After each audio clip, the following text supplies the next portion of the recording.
Hello, pessoal! Vai começar mais uma Love Live Neuroscience. Agora é já. Você pega a sua sopinha, o seu chá quentinho, senta aí na frente do computador que nós vamos começar. Cadê todo mundo? Vai começar a avacalhação que ninguém chega, porque tá frio. Agora tá frio, ninguém vem pra Love Live. Tipo, o Hélio já chegou. Oi, Hélio! Eu fiz a sua dedicatória hoje, tá?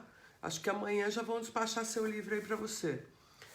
Só não escrevi tudo que eu tinha que escrever pra falar sobre a gente, porque achei que podia ficar um pouco constrangedor, tá bom? Mas já fiz sua dedicatória, tá bom? Né? Bom, o tema hoje é energia para o cérebro, ou energia do cérebro, ou energia no cérebro, qualquer uma dessas coisas. Eu tô fanha, como vocês estão percebendo, porque desde que eu lancei o livro na quarta-feira passada, a única coisa que eu consegui fazer foi ficar gripada. Ao outro se empolgando, gente, você não sabe que é brincadeira? Sabe? Já foi, né? Foi na outra encarnação que a gente teve um lance. Nessa a gente só tem essa simpatia incrível. Nosso tempo já passou. Tá aqui, ó, pra quem não viu ainda, não conhece, não tá sabendo da história, que tá por fora, o livro está prontíssimo, já nas livrarias, no link da editora. Vou escrever o link da editora pra vocês, espera aí um pouco, deixa eu ver se eu consigo, que hoje tá aquela tristeza aqui na internet. Não chora que é assim mesmo, tá? Acontece. Deixa eu ver se eu consigo achar a Love aqui para eu poder escrever. Que anda meio ruim isso. Pronto, achei, tá aqui. Ó, livrão na mão.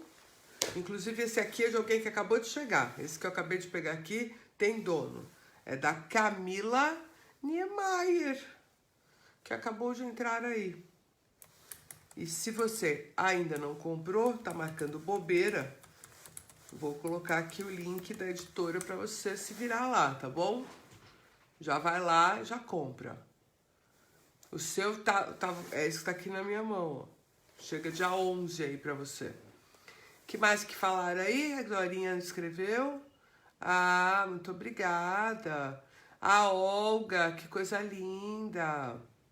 Manda um beijão pra ela, saudade. Quem sabe eu ainda consigo dar um corre lá em... Vixe Maria. Na capital do Uruguai, Montevidéu. Muito obrigada. Prazer, minha querida. Moisés, me conta, você gostou do livro? Seu feedback é muito importante. Você que é um cara que já andou lendo neurociência de tudo quanto é jeito, se você gostou, significa que as coisas estão mais ou menos indo. Muito bem. Hoje temos a ilustre presença de Karen Bulbarelli por aqui, que não é presença comum aqui na live. Um grande beijo para você, minha amiga. Estou morrendo de saudade. Feliz da vida com todas as suas publicações a respeito do nosso universo político. Me representa. Muito obrigada por tudo que você posta. Que eu acho assim um ativismo da maior qualidade, uma crítica mordaz e ao mesmo tempo absolutamente correta. Saudade de você. Como é que é? Os professores do Dante Alighieri receberam uma carta da direção sugerindo que fossem na noite de autógrafos e comprassem o livro. Minha sobrinha recebeu a carta. Que lindos! Pena que eles não vieram, né? Veio pouca gente do Dante. Show de bola! Mas farei uma noite de autógrafos do Dante, caso eles me convidem para ir lá, porque eu adoro aquela escola. Eles estão assim cada vez mais modernos. Cada ação mais incrível que a outra. Tinha um povo aqui que, vou falar quem? A Priscila, aí ó, falei, já tá gritando a louca. A Priscila tava aqui. Quem que veio com você, Pri? Do seu povo do Dante. Conta aí pra gente. Bom, tava uma festa, pra vocês terem uma ideia. Eu saí daqui, eram 2 horas da manhã, tá bom? Não posso declarar em que estado físico-químico que eu estava. Certo? Mas vamos falar do tema da live. Hoje eu não posso ficar muito tempo, eu tenho que sair 8h30 cravado, que eu ainda vou para Indaiatuba e depois eu vou dormir fora, vou dormir lá em Indaiatuba, porque amanhã eu tenho que fazer um evento lá. E o pessoal reclama que demora muito para começar, mas é que também tem muita gente que tá chegando, entendeu? E aí eu dou esse tempinho para as pessoas chegarem, porque todo mundo que participa aqui das Love Live sabe que esse comecinho a gente tá esperando as pessoas chegarem, tá bom? Então tá isso aí. Quem é Ana Carolina Castro, que tá ansiosa pelo tema, vamos lá, Ana Carolina, é hora de falarmos da energia do cérebro. Bom, é comum as pessoas lerem, falarem que o cérebro gasta muita energia. É fato. Para o tamanho que ele é, para a quantidade de tecido que ele representa no corpo total, ele realmente é um grande gastão. Ele gasta cerca de 20% de toda a energia que a gente gasta em um dia. É uma conta, assim, de cerca de 300 calorias, tá bom? Para um metabolismo basal. Agora, se eu faço exercício físico, por exemplo, 1 hora de corrida, vai dar mais ou menos aí uns 500 calorias, tá? Se você fizer uma caminhada em velocidade relativamente alta, quer dizer assim, uns 6 km por hora, você vai gastar cerca de 300 e poucos calorias, tá? Então, comparativamente com o trabalho muscular, eu quero que vocês percebam que o gasto energético do cérebro não é tão alto assim, certo? Você imagina que para você fazer uma atividade simples, como uma caminhada, numa velocidade um pouco mais rápida, você gasta o equivalente ao que o cérebro gasta o dia inteiro. Então, não é assim aquele gasto energético absurdo. Ele só é muito grande comparando com a quantidade de tecido que o cérebro representa. Mas do ponto de vista funcional,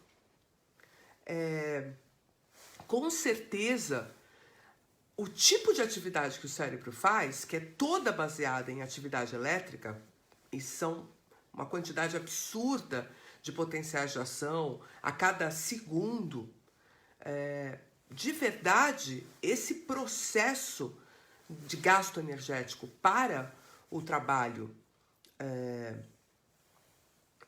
de transmissão e processamento da informação, ele não é tão gastão assim se a gente for pensar na importância dele, certo?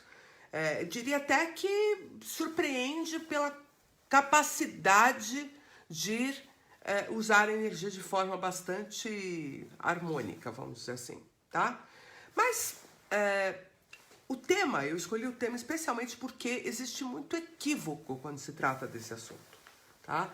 Então, justamente porque o cérebro é um órgão que gasta muita energia, as pessoas fazem o que a gente chama de conclusões lineares e precipitadas, né? Então a pessoa fala assim, bom, o cérebro é um órgão que gasta muita energia. Então, se eu pensar muito, eu vou gastar muita energia. Não é verdade. Por que não é verdade?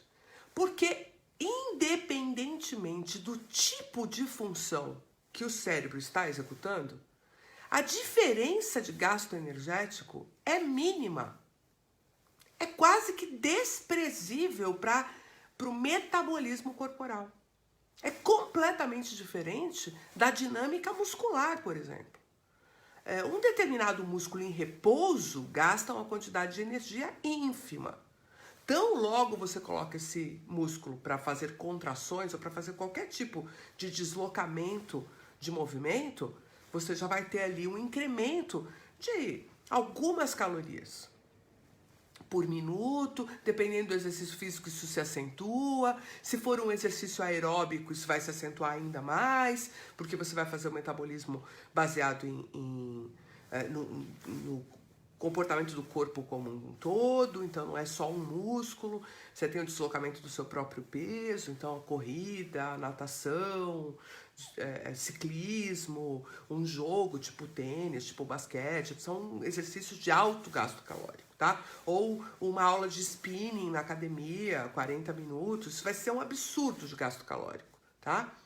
Em comparação, se você estiver aqui pensando na vida, assim, divagando, olhando o Instagram, olhando figurinha no Insta, vendo uma série na TV, ou se você estiver estudando neurociência hard, lendo o livro da Carla, suando, a diferença de gasto calórico é desprezível para o metabolismo corporal. E tem um outro detalhe muito importante aqui. Todos os tecidos corporais, todos, inclusive o músculo que a gente falava agora, quando ele vai usar glicose, que é a fonte básica de energia do corpo, vamos dizer assim, e para o cérebro é, quem sabe, a única, né? Existem alguns modelos metabólicos que não usam a glicose, mas são desprezíveis para a função cerebral o tempo todo.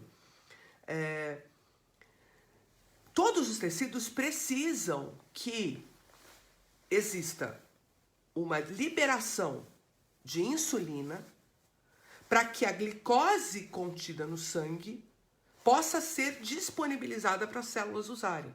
Por isso que a insulina é uma coisa tão importante, por isso que a falta dela no diabético causa tanto dano. Porque sem a insulina, a maior parte dos tecidos não consegue energia proveniente de glicose. Então ela tem que usar outros metabolismos, por exemplo, o metabolismo de gordura, tá? Para poder obter energia. E isso gera uma opção de outros problemas. Mas o cérebro não. O cérebro não precisa de insulina para poder usar a glicose que está no sangue. Não tem essa dependência de insulina para transportar a glicose para dentro do tecido cerebral. Então, se você tiver o mínimo de glicose no sangue, já vai ter fonte de energia para o seu cérebro. O principal dano da chamada hipoglicemia, que é quando por alguma razão o seu nível de glicose cai abaixo deste mínimo, o principal dano da hipoglicemia é justamente o não funcionamento adequado da estrutura do tecido neuronal, de toda a estrutura de neurônios, não só, obviamente, o cérebro. Mas o grande prejuízo na hipoglicemia, por que você fica com aquela sensação de tontura, pode ter um desmaio, pode ter uma perda funcional, justamente por causa da dependência que o tecido neuronal tem da glicose. Então, veja, se disser que está acabando a energia, que você está ficando cansado porque você pensou muito, é uma balela. Porque só o simples fato de cair a glicose um pouquinho, ou de você abaixar a cabeça e levantar rápido, e com isso ter uma transitoriedade no fluxo sanguíneo cerebral, você já praticamente perde a consciência. Quer dizer, a função que requer uma maior estabilidade energética para o cérebro é a própria consciência, não o pensamento. Então, se faltar energia no seu cérebro por alguma razão, o que você vai sofrer não é cansaço mental, é desmaio, é perda da consciência. Certo? É a obnubilação da consciência. Não existe esse lugar intermediário onde eu gastei muita energia e agora acabou a energia. Não é por isso que quando você mantém a atenção por muito tempo, ou quando você estuda por muito tempo, você se sente cansado e tem vontade de mudar de tarefa. É justamente porque os sistemas que estão sendo usados, que são relacionados à atenção sustentada, sistemas que precisam dessa demanda basicamente ligada a uma neurotransmissão de catecolaminas, então noradrenalina, dopamina, esses sistemas precisam de que a sua quantidade de neurotransmissores seja recuperada depois de um uso muito constante. Então eu fiquei atenta, estudando e tal, isso desgastou alguns dos meus sistemas de neurotransmissão. Isso pode gerar uma queda na atenção, um rebaixamento na minha motivação para estudar, né? Especialmente se eu já não tiver com aquele ímpeto todo, se eu já não tiver uma razão para conseguir liberar aquele neurotransmissor para manter minha atenção em cima. Mas isso não tem nada a ver com energia, entendeu? Então não adianta comer chocolate, não adianta parar para comer, não é por isso que você sente fome. Na verdade, você sente fome porque o recurso de comer é um recurso interessante para você distrair daquilo que você está fazendo, você consegue ir para outro lugar, consegue diminuir essa atividade, né? Se você tiver déficit de atenção e hiperatividade, como a Flávia está aqui comentando com a gente, você já vai ter esse sistema atencional com uma maior dificuldade de estabilizar, mas isso não tem nada a ver com energia. Isso não tem nada a ver com glicose. Isso não tem nada a ver com a disponibilidade energética do sistema. Isso é uma coisa muito importante. Porque isso acaba acarretando numa porção de conclusões que as pessoas têm, como, por exemplo, essa seguinte. Você tem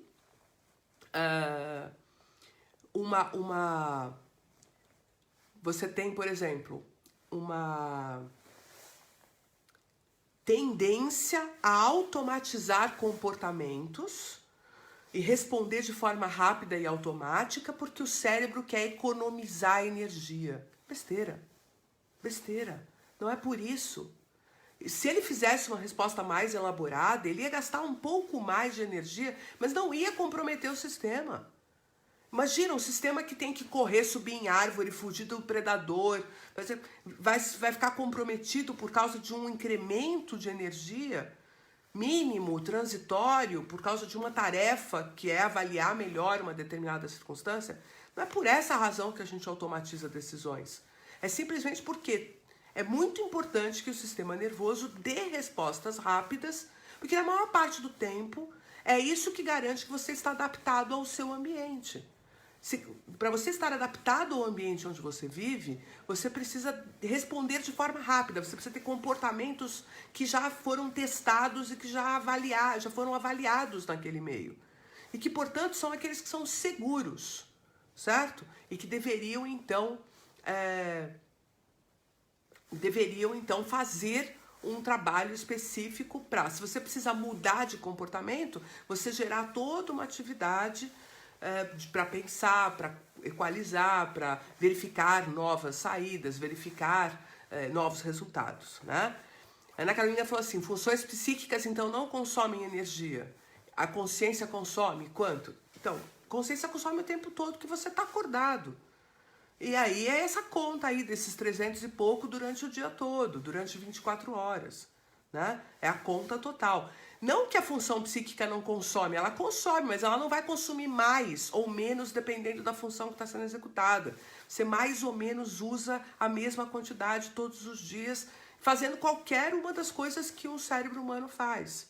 Pode ser pensar, né? Pode ser pensar, mas pode ser ver o Insta, pode ser ver uma série, né? Tudo mais ou menos daquele tanto que eu falei, cerca de 300 e pouco para um indivíduo adulto, certo? Cálculos de consumo de energia pelo cérebro tem variações muito mínimas dependendo da atividade que você está executando. E comparando com incrementos efetivos, por exemplo, da ação muscular ou de outros órgãos do corpo, isso seria desprezível para a economia metabólica do corpo, em termos de conta mesmo. Obviamente, eu ter um cérebro que gasta 100 e poucas calorias por dia, 100 e poucos calorias por dia, e desenvolver um cérebro que gasta 300 e poucos, eu vou precisar ter acesso a determinados tipos de alimentos que me permitam gerar essa energia. Então agora pensa num animal como, por exemplo, um felino que corre com grande velocidade e que tem um cérebro relativamente bem desenvolvido.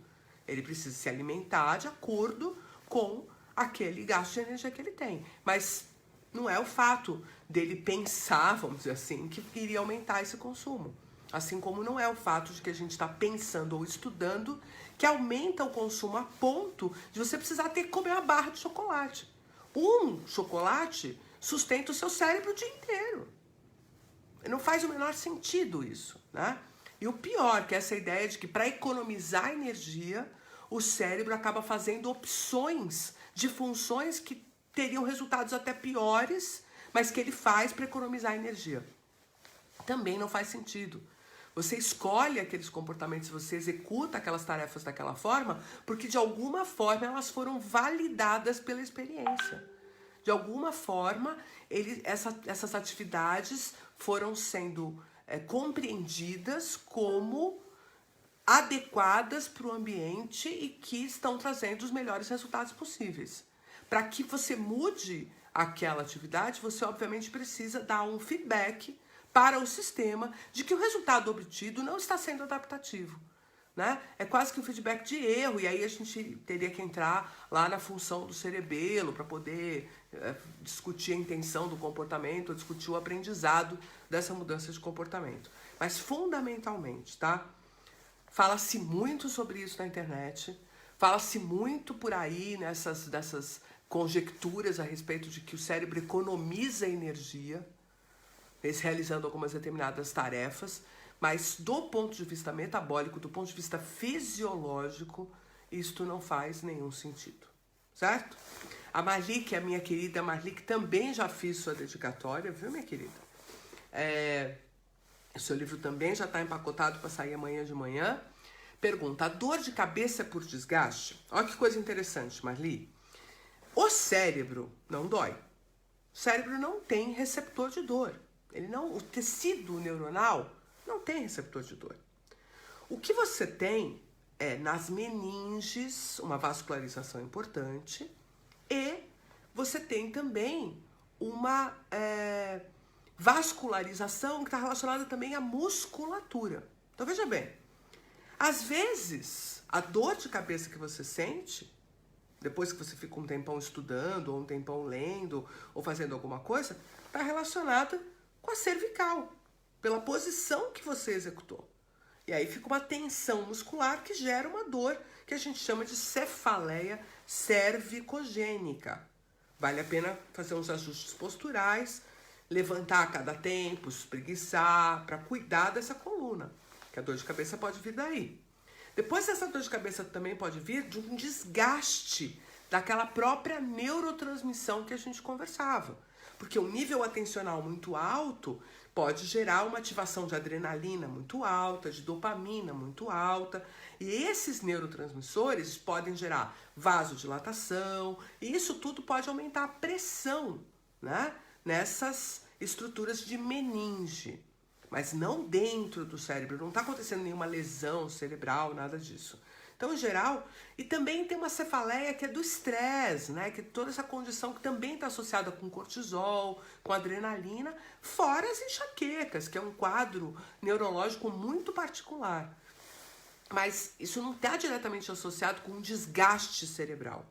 Né? Desculpa, um desgaste energético. É um desgaste cerebral na medida em que os sistemas de neurotransmissão, especialmente os catecolaminérgicos, noradrenalina, adrenalina e dopamina, têm a sua produção diminuída e, portanto, isso gera uma carência desses neurotransmissores. É como se o sistema pedisse para parar para poder recuperar essa neurotransmissão que é tão importante do ponto de vista funcional. Mas isso não está associado com energia, com disponibilidade energética. Uma outra coisa que se fala muito, se você não toma água, você vai desidratar o cérebro. Gente, organiza comigo a seguinte ideia.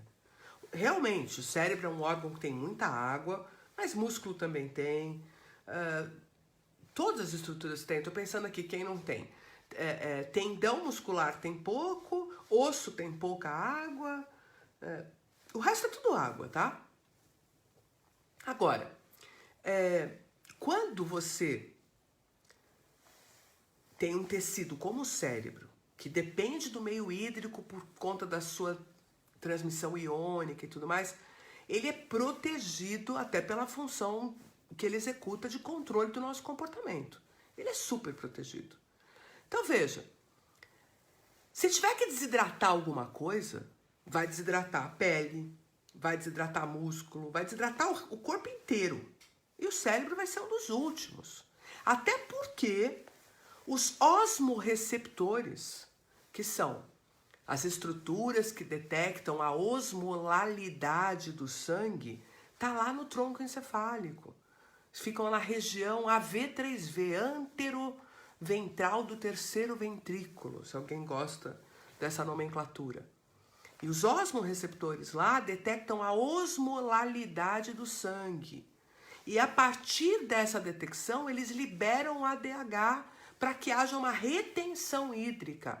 Então, o organismo inteiro vai ficar sem água para preservar a água do cérebro. Vai tirar a água da urina, você vai ficar com aquela urina amarela concentrada. Pra você ter uma ideia, uma pessoa fazendo, por exemplo, uma corrida, tipo um triatlon, alguma coisa assim, um desses Ironman, essas loucuras que o povo faz. Meu irmão mesmo adora um treco desse. Eles chegam a entrar em anúria. O que é anúria? Não produz urina.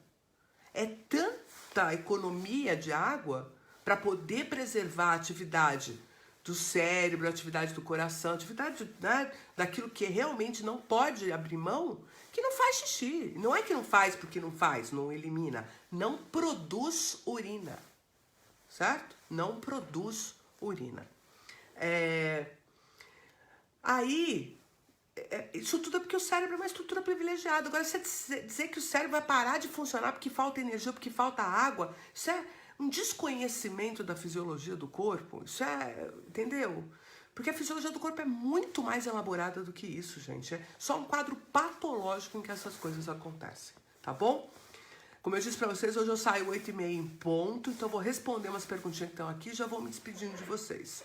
A Ana Carolina disse que mora em Portugal, não tem o livro ainda por aí, espero que chegue umas livrarias de Portugal, que tem muita gente de Portugal que já tá me pedindo. Mas tem e-book, o link a gente deve lançar no mais tardar na segunda-feira que vem, porque tem um ajuste aí da distribuidora de e-books que tá sendo, terminando de ser resolvido, tá bom? Aí a André tá dizendo assim, que é balela então dizer que falta de beber água acarreta uma falta de memória ou raciocínio? Lógico que é balela, porque se o cérebro fosse perder função por causa de água, antes disso, o rim já teria parado de funcionar, você já estaria com a pele absolutamente desidratada, você sentiria uma sede insustentável, né? Então, é desconhecimento da função cerebral falar uma coisa como essa. Obviamente que se você tomar água, todo o seu organismo agradece, inclusive o cérebro. Então, não estou dizendo que a água não é importante, lógico que é. Tá aqui, ó, minha garrafa de água, eu tomo água o tempo todo. Tem que tomar água, mas não é porque vai desidratar o cérebro, sabe? Menos, pouco menos. E-book, Rosana, aí quando você vier para o Brasil em julho, você compra o seu exemplar físico, se você fizer questão. Eu sou chata, eu gosto de ler no papel, mas tem gente que vai bem, né, no e-book. Deixa eu ver quem mais. A Daniela tá falando que tem uma fístula licórica. Eu não sei, Daniela, de verdade, eu não consigo te ajudar. Se há algum tipo de medicamento que poderia ajudar nisso, ou algum alimento... Fico te devendo essa, viu, minha amiga? Porque não conheço mesmo. Aí pintou a ignorância. Isso é um papo bem para neurologista, sabe? A gente trabalha com a ciência do cérebro, a gente acaba não entrando nesse detalhamento, tá? Mas é provável que tenha alguma coisa, fazer algum medicamento. Se tivesse, quem sabe já teriam te dado, né? Tô aqui pensando se... Alguma vez já ouviu alguma coisa sobre isso? Acho que não, viu? Aí a Suzy falou assim, e o que ocorre quando nos concentramos intensamente e a partir daí temos dificuldade de concentração? É o seguinte, Suzy, você tem uma quantidade de neurotransmissores, de catecolaminas que você produz geralmente. Está diretamente associado com a quantidade que você costuma usar. Sabe como é que é? Quanto que eu costumo usar, né? De catecolamina durante o dia, durante o meu ritmo de vida. E aí você promove ali um estoque que está associado com esse teu uso. Se você começar a usar mais, você vai produzir mais, mas demora um pouco, é igual o músculo, né? Se você começar a fazer mais força, ele vai hipertrofiar, para te preparar para uma demanda que você tem. Mas na hora que você está usando, ele não tem. Então, se você tiver o hábito de estudo, o hábito de se concentrar, o hábito de fazer tarefas, e você vai aumentando esse tempo vagarosamente, quanto mais você faz, mais você consegue fazer. Obviamente que isso tudo depende muito também da sua motivação interna, porque a liberação desses neurotransmissores está diretamente associado ao funcionamento do seu sistema límbico. Então, se você não tiver por que liberar essa catecolamina, ela não vai ser liberada. Mas também não adianta ter o porquê e não ter disponível. Então é sempre bom manter o seu sistema de atenção, foco e concentração treinadinho para quando você precisar, né? Não adianta nada você passar a vida vendo figurinha só no Instagram. Eu tô vendo que hoje em dia tem gente que não consegue mais assistir um filme. Fica cansado. O filme tem 2 horas e pouco, pira. Você já viu que agora, para o pessoal assistir filme no cinema, eles fazem quase que fosse uma watch party. Ele vai todo mundo assistir, ficar gritando, porque eles não aguentam mais ficar quietinho assistindo um filme. Isso tudo está diretamente associado com o não treino do nosso sistema atencional, tá? Mas, Célio, como é que você já tem o livro? Se eu assinei o seu livro aqui outro dia, você comprou 2. Vai ficar com 2 dedicatórias? É verdade, você estava aqui no lançamento. Mas que figura, viu? Érica, para comprar o livro, vou escrever para você aqui. Pior que agora eu tô sem... Gente, alguém coloca aí para mim, por favor. Porque... Peraí que eu consegui abrir a caixinha de coisa aqui.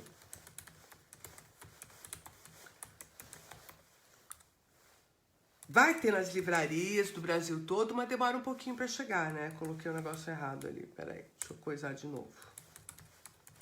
Então é isso, pessoal. É desse jeito que o tecido cerebral funciona, tá bom?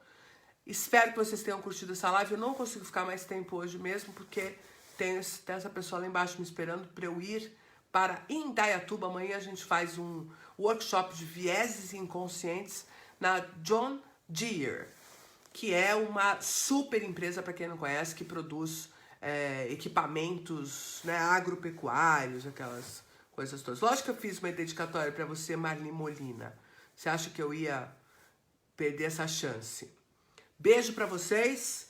Semana que vem tem mais. Divulga a Love Live, compartilha, divulga o livro.